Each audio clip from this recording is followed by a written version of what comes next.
Tumsifu Yesu Kristo. Mungu ni mwema na kila wakati.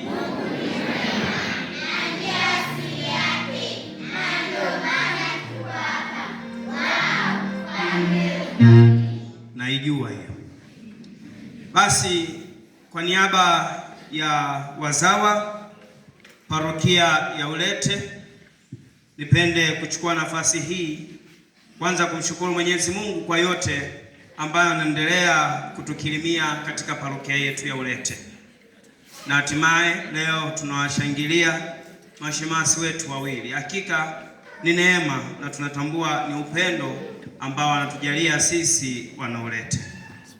Basi pili, nipende kukushukuru kwa namna ya pekee Baba Paroko kwa utume wako ndani ya parokia yetu, lakini kwa ndugu zetu, wazazi wetu ambao wapo ndani ya parokia hii.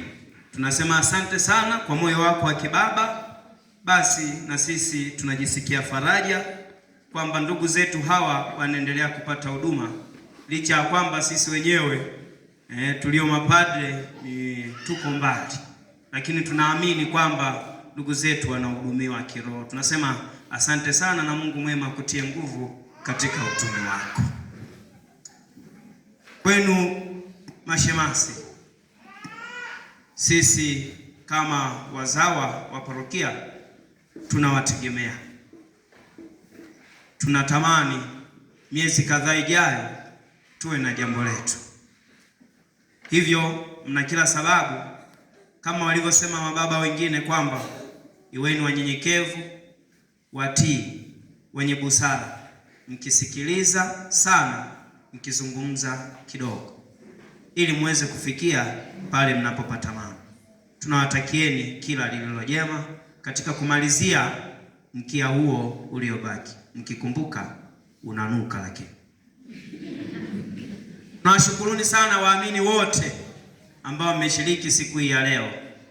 Basi Mungu mwema awazidishie kwa pale mlipopunguza katika kuiwezesha siku hii kuwa hivi ilivyo. Mungu mwema awabariki sana. Salamu nyingi kutoka kwa paroko wa Ipogolo. Alitamani na yeye kufika siku hii ya leo basi, lakini mambo yamekuwa mengi, muda ukawa mchache.